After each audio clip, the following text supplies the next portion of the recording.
Olha só, o pessoal voltou rapidão, que legal. 12. Tá faltando 2. Não vou ficar satisfeita. Ah, aqui é a Isabela. Isabela voltou também. As duas? Sim. Ok. Vou continuar compartilhando a tela. Antes de compartilhar, deixa eu olhar para vocês e perguntar. Vocês estão acompanhando? Estão entendendo? Tá tudo ok? Sim. Quer fazer alguma complementação? Alguma pergunta? Não. Eu fiz um teste, eu fiz avaliação neuropsicológica esse ano. Sim. E eu fiz alguns desses testes que a senhora falou de memória. A professora, a médica me passava várias palavras, aí depois ela contava alguma coisa, depois ela queria que eu lembrasse de novo aquelas palavras que ela tinha. E ela fazia isso várias vezes durante o teste, durante a avaliação. É, teste de memória que ela estava fazendo com você, exatamente. Aí você se lembrou disso agora. Quer ver? Deixa eu perguntar para vocês. Quais eram as 3 palavras que ele apresentou? O Ebbinghaus apresentou 3 palavras e eu repeti no início da aula. É o primeiro lá, né? Foi dedal. Eu só lembro dedal também. Faca. E tem outro. Esqueci o outro. Ninguém lembra da outra? Rolo. Rolo, Júlia. Nossa, parabéns. Muito bem. Geralmente as pessoas no lugar do rolo colocam o fio, no lugar do dedal colocam a agulha e no lugar da faca colocam o garfo. Eu presto atenção na sua aula, professora. Que bom! Sabe por que fazem essas trocas? Porque são as palavras mais conhecidas. A gente conhece fio mais do que rolo. A gente usa mais o garfo do que a faca. A gente usa mais a agulha do que o dedal. Aliás, o dedal, cá para nós, minha avó usou isso, eu vi isso há muitos anos atrás. Não vejo mais não. Eu nunca vi. Nunca vi um dedal? Eu acho que sim, na minha vaga memória aqui que eu nunca... Ó, a memória dela não tem a fotinha de um dedal, não. Não, só sei que é pra pôr no dedo porque chama dedal, né? Faz sentido na minha cabeça. Parece um copinho que veste a ponta do dedo indicador ou polegar, não sei, também não tô lembrando como que usa, para na hora de costurar não furar aquele dedo. A agulha pode bater nele que não fura, porque ele é de um material duro, plástico, ferro, já vi dedal de ferro também. Era muito comum, é muito comum as costureiras ter, quando elas costuram muito. Legal, eu quero também para costurar. Por que, Carol, você costura? Não, mas eu quero começar a costurar sem furar os dedos, né? Evitar é bom, né? Vamos arrumar um dedal para Carol, gente. Aí, o que aconteceu? De uns tempos para cá, algumas coisas foram sendo repetidas, esses testes foram sendo repetidos e outros foram sendo transformados. Eu acredito por causa da evolução, por causa de outros estudos que são realizados, né? Então, por exemplo, um cara chamado Dizzy, tá aqui o nome dele, Dizzy, em 1959 já, agora já mais recente, não é lá, em 1800, 1900, né? O procedimento do Dizzy consistia em quê? Apresentar uma lista de palavras e os participantes deviam prestar o máximo de atenção e depois eles tinham que repetir as palavras o mais rápido possível. Aí ele entendeu a mesma coisa que o Ebbinghaus e o Bartlett fizeram lá atrás, que quando a gente não lembra a palavra, quando a gente não conhece aquele nome, o que a gente faz? Aqui a palavra que eu comecei a falar com vocês agora nesse link. Associação. A gente substitui uma palavra que a gente faz associação com outra palavra. Aí eu não vou falar mais nada do Dizzy, não. Desce.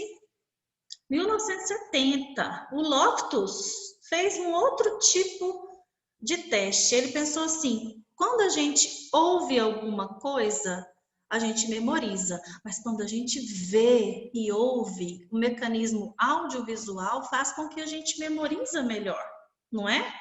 Então, o que ele fez? O objetivo dele era testemunhar a memorização de testemunho ocular, quando a pessoa vê. E desenvolver. Será que mesmo vendo, gente, eu desenvolvo uma informação enganosa? Será que a minha mente faz isso? Então, ele foi fazer esse estudo e apresentou o quê? Ele apresentou um acidente de trânsito, um vídeo de acidente de trânsito para um conjunto de pessoas. E depois ele fazia algumas perguntas, algumas questões sobre o acidente. O que acontece quando alguém pergunta para a gente? Dependendo da pergunta que é feita, pode ser uma pergunta sugestiva. E, de novo, mesmo a pessoa vendo, alguém depois de um certo tempo pergunta para ele e ele acrescenta aquilo. Por exemplo, aqui não tem esse exemplo não, mas eu vou inventar para vocês entenderem melhor. Se eu vejo uma senhora sendo atropelada, ela estava atravessando na faixa, mas veio um carro e atropelou a velhinha. Eu não dei nenhum detalhe, gente. Vocês imaginaram a velhinha? Vocês imaginaram a roupa da velhinha? A nossa mente é fantástica. A gente faz esse filminho, né? Bom, mas eu vi. Vamos supor que eu vi. Não vi não, Deus me livre. Nunca vi ninguém ser atropelado, não. Só estou inventando. Então eu falo assim, eu vi a velhinha ser atropelada, chama a polícia, chama o SAMU para acudir a velha, chama a polícia que eu vou dar o meu testemunho aqui, meu depoimento, que o cara não freou na faixa. E aí eu tenho o meu testemunho para dar. Na situação da justiça brasileira, essa audiência vai demorar pra caramba para acontecer. Quando eu for chamada para depor em juízo, para eu depor lá na audiência, se o advogado da outra parte for muito inteligente e muito esperto, ele pode colocar alguma informação na pergunta dele e desfazer o meu testemunho. Ele pode me contaminar de uma forma que eu fico pensando assim, será que eu vi mesmo? Nossa, é mesmo? Não sei, não lembro mais. E aí o meu testemunho é anulado, é desperdiçado. Ele não vai ter nenhuma validade. Então, inclusive, esse pessoal, esse Loftus e os colaboradores, eles fizeram esse estudo exatamente para o pessoal da área do direito. Quer ver? Aqui, ó. É possível, em contexto laboratorial, distorcer memórias para situações testemunhadas e codificadas. Ou seja, o termo falsa memória foi usado pela primeira vez por esse pessoal aí, pelo Loftus e seus colaboradores, no encontro de 1992. Então tá bem próximo. Eu acredito que alguns de vocês, não todos, mas alguns de vocês já tinham nascido. 1992 está bem próximo do nosso século. Júlia não tinha nascido, ela já balançou a cabeça que não tinha nascido. Eu já, então. Já era até casada. Então, o que era interessante esse tipo de estudo sobre o vídeo? Porque podia explicar a respeito dos limites da nossa memória, inclusive para um testemunho na área jurídica e aquilo que eu falei para vocês anteriormente, que nós vamos abordar agora.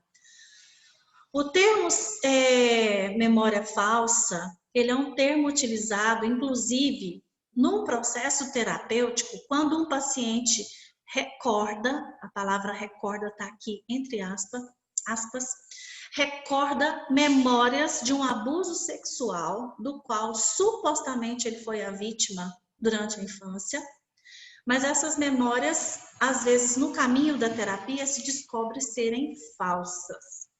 Aqui no texto não conta nenhum relato sobre isso, mas eu conheço uma história assim. Vou contar para vocês como aconteceu. Uma paciente em psicoterapia relatou para um amigo meu, psicólogo, que ela tinha sido violentada, abusada sexualmente. E ela lembrava, na mente dela, que quem tinha feito isso com ela era o próprio pai.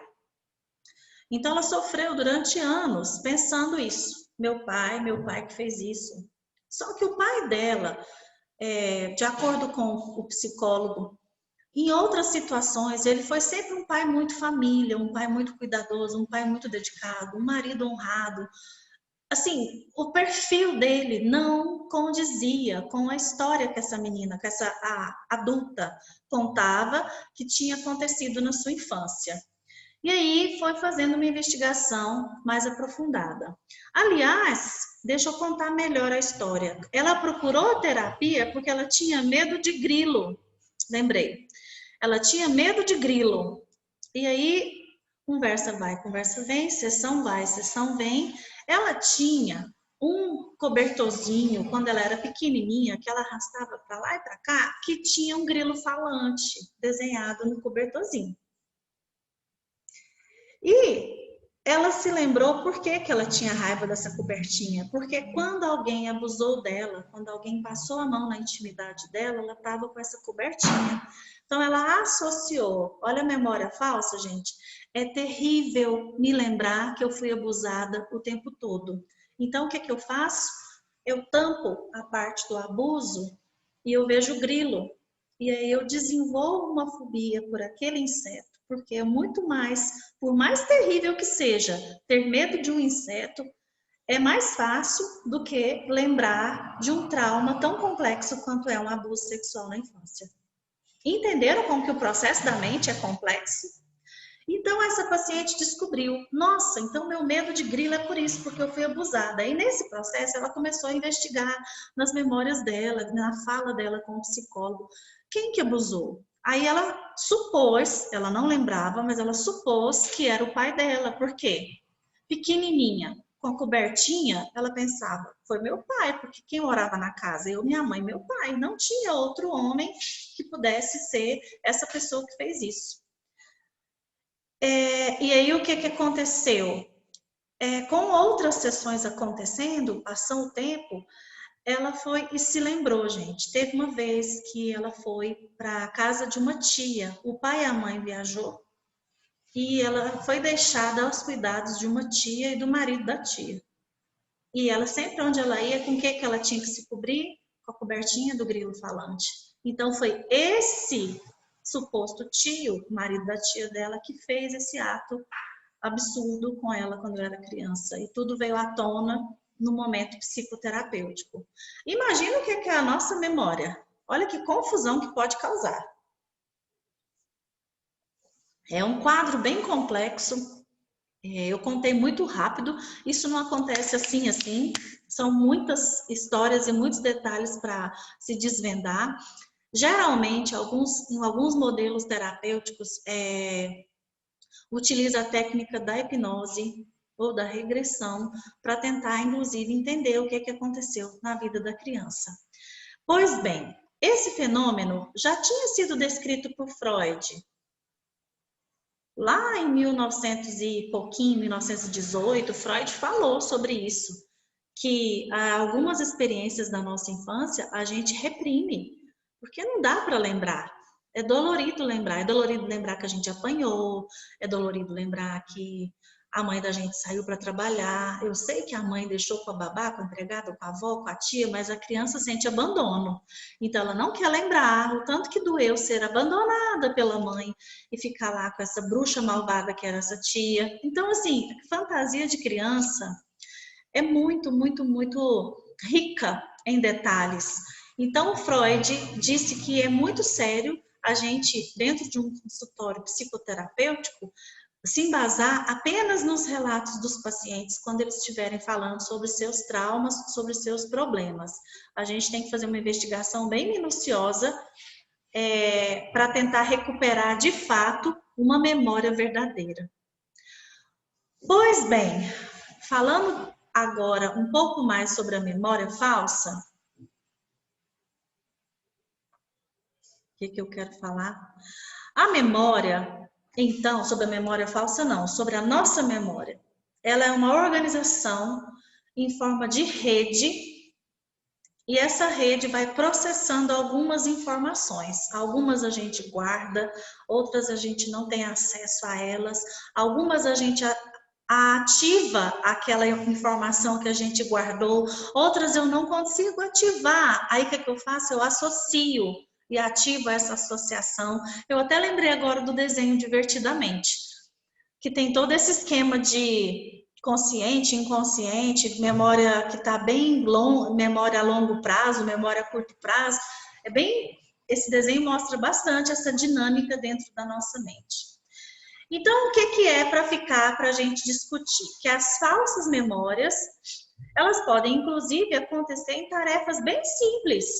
Às vezes, a gente não falou de um simples jogo de palavras, uma simples lista de palavras, a memória não acaba usando uma memória falsa? Pois é. Então, às vezes, coisas do nosso dia a dia, coisas corriqueiras, podem acabar sendo gravadas em formato de memória falsa. Vou parar de compartilhar a tela para olhar para vocês de novo e fazer a seguinte pergunta. E aí, o que tem a ver isso tudo que a gente conversou com a área de vocês? O que vocês ficaram imaginando? Que links que vocês fizeram? Em que momentos? Não se constranjam, pode falar o que vier à mente. A gente pode induzir que a pessoa goste de um produto, tipo aquela pipoca com Guaraná Antártica. Eu só consigo comer pipoca com gosto mesmo se tiver Guaraná Antártica. Muito próximo da mensagem subliminar, né? É, bem próximo. Bem próximo desse conceito de mensagem subliminar. O que mais? Do que vocês lembraram? A gente pode criar uma necessidade de um futuro cliente nosso para adquirir o nosso produto, agindo no subconsciente dela através de uma publicidade. E seria como isso? Como que você ia acessar isso, Matheus?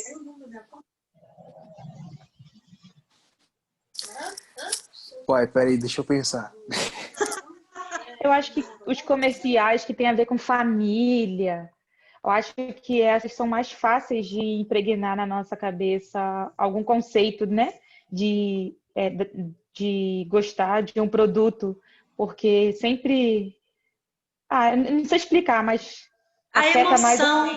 A emoção que está por trás não é tristeza, não é angústia, né? É muita alegria, harmonia, é um sol radiante, é uma mãe linda, é uma criança tranquila, boazinha, limpinha, não tá babada, suja, vomitada, de fralda suja. Tá lindo, é uma família de margarina, de propaganda de margarina. Bom, o meu seria mais ou menos as propagandas políticas de alguns partidos no momento, né? E olha só onde a gente vai chegar, tá vendo? É, mais ou menos isso. Na televisão é tudo bonito, tudo lindo, mas não é realidade.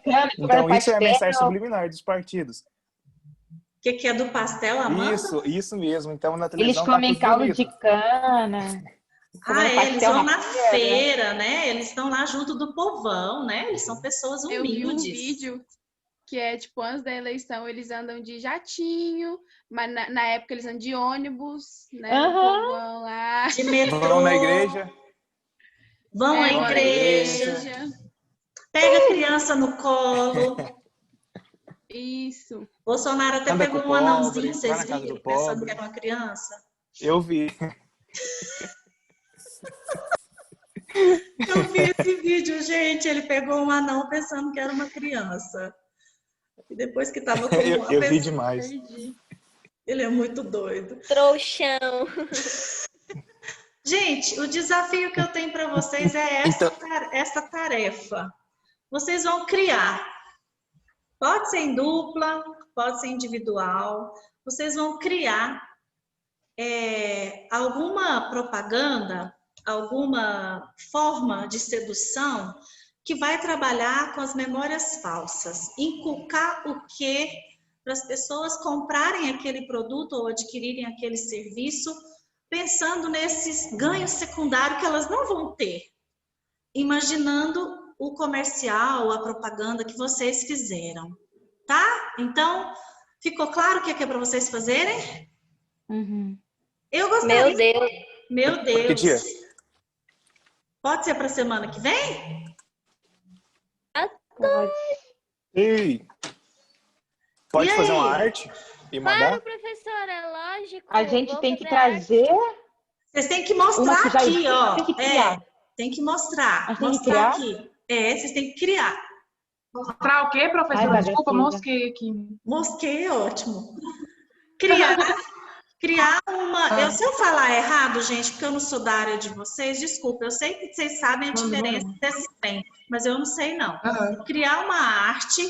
Acho que fica legal, ao invés de eu falar publicidade e propaganda, eu vou falar criar uma arte. Fica certo assim? Sim, Isso, sim. Ok. isso. Criar uma Fica. arte que envolva esse conteúdo que a gente conversou hoje de memória falsa na aquisição que esse consumidor vai ter, ou do produto ou do serviço. Não precisa ser exatamente um produto, pode ser um serviço. Se vocês acharem muito difícil criar alguma coisa, talvez vocês podem procurar. Vocês acham mais fácil? professora. Procurar alguma coisa que está pronta e mostrar aqui pra gente? O que vocês acham? Envolva memória falsa. Nossa, professora, mas criar é tão mais de boa. Legal, Carol. Quem quiser criar, pode. Ah, eu não sei se eu Verdade. vou saber criar, não. Vocês querem Ah, fazer é em muito sem dupla graça ou em pegar trio? pronto. Eu quero A fazer gente tem um só grupo de Sem 4, graça, professora. Como que faz? Não, eu já queria individual, a outra quer em grupos de 4. Não, mas é porque a gente já tem um grupo. Eu, a Amanda, o Matheus e o Léo. Deixa livre isso aí, professora. Deixa livre. Vale nota, Carol. Não, vale nota só pra mim.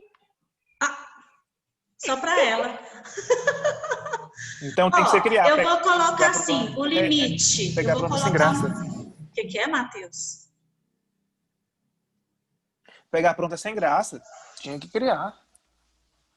Olha a cara dos seus Professora, colegas para Posso falar um você. O negócio? Matheus adora fazer criar sozinha? tudo. Oi, Carol. Posso fazer sozinha? Pode. Ó, não é obrigado fazer em grupo. Quem não quiser fazer sozinha, pode fazer em dupla, pode fazer em trio. Júlia, 4 é muito. A gente divide. Faz 2 duplas. Professora, então é para pesquisar ou criar uma arte que envolva memória falsa, é isso? Vocês não vão encontrar com esse nome aí, não. Eu quero que vocês entendam o conceito de memória falsa Sim. para criar. É como se eu criar. É tipo eu criar uma arte que vai influenciar na pessoa, numa memória falsa da pessoa? Tipo isso?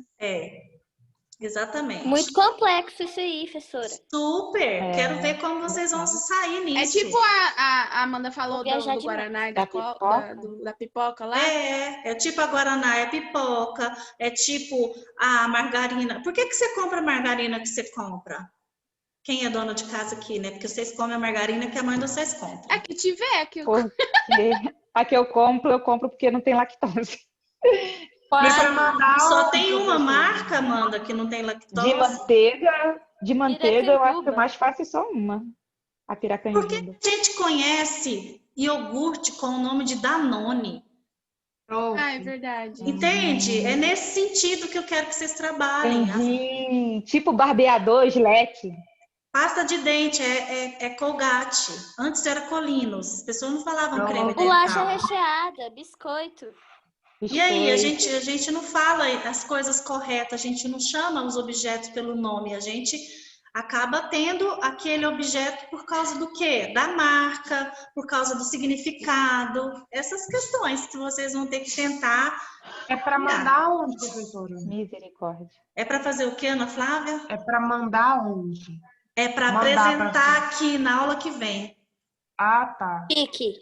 Beleza, então. Ao vivo e a cores. A cara do Daniel é ótima. Eu vou abrir, eu vou compartilhar a tela com vocês. Vocês vão poder compartilhar a tela, não. Eu vou deixar vocês usarem o compartilhamento de tela. Tem jeito de eu fazer isso. Eu coloco vocês para compartilharem a tela Ah, e aí vocês vão poder mostrar a tela do computador de vocês. o que vocês criaram. Misericórdia. Eu vou sortear a ordem de apresentação na aula que vem. Ai, tinha que ser 2 semanas para isso. Você quer 2 semanas? Beleza. A aula que vem a gente discute sobre o documentário, então, porque eu já tinha falado isso no início da live. Isso. E aí fica para daqui 15 dias esse trabalho e ele vai valer uma notona, porque vocês vão ficar, eu tenho certeza que vocês vão arrebentar. Tá. Ai, ai. Ai, ai, eu fico tanto tempo sem assistir aula o dia que eu assisto essa bomba. Ô, por que, professora? Sabe que eu tô aqui? Não, você é ótima de memória, você vai conseguir. Mais alguma pergunta? Então, eu vou ter que pôr esse vídeo aqui o mais rápido possível lá na plataforma para vocês assistirem de novo a aula, para vocês entenderem de novo o que é para fazer e também para as pessoas que não assistiram ter condições de entender. Comuniquem-se com os outros colegas da turma de vocês, porque eu sei que vocês são muitos, né? São 2 turmas, eu estou aqui com 14 pessoas. Então, comuniquem-se com os grupos de WhatsApp, fala que tem um trabalho valendo nota para daqui 15 dias, vai valer nota para a segunda VA, e é para apresentar na aula, né? Então, eu não tem como... O Matheus já quer saber o valor da nota. Eu estava querendo... Prova tem que valer 50, eu estava querendo que o resto fosse desse trabalho, mas aí depende de vocês. Nossa. Por mim, sim. Por mim, ok. Eita! Complicado, caraca. Nossa, professora, coloca valendo 4. É 4, porque um ponto é para os pós-aula do AVA. Ah, não, demorou então. Demorou. Bom, tudo entendido? Estamos combinados? Uhum. Fechou. Perfeito. Professor. Então tá bom. Beijo no coração de todo mundo. Dá Beijo, notícia para todo professora. mundo aí. Até semana que vem. Bom fim de semana. Bom fim de Tudo bem. semana. Tchau, foi ótimo ver sua aula ao Deus. vivo hoje. Ah, que É. bom. A gente tá doido pra ter presencial mesmo com a senhora. Podia ter pelo menos então. uma esse ano, né? Pois é, parece que eu não sou professora mais desse curso, depois desse semestre. Parece que não tem Sério? disciplina para mim mais. Que bagaceira. É só até o 4º período, eu acho. Não, mas se a gente se vê no corredor, eu vou na sala de aula, não preocupa não, eu apareço. Eu e ela, a gente já é amiga de Instagram. VIP. Você tem Instagram, Amanda? Eu tenho. Então, segue lá que a gente pode Eu começar vou a ser procurar amiga a de senhora. Instagram. Júlia, Tá bom. passa pra Amanda. Tá, vou passar. Beijo, tchau. Tchau, Beijo, beijo. professora. Tchau, fica com Deus. Amém.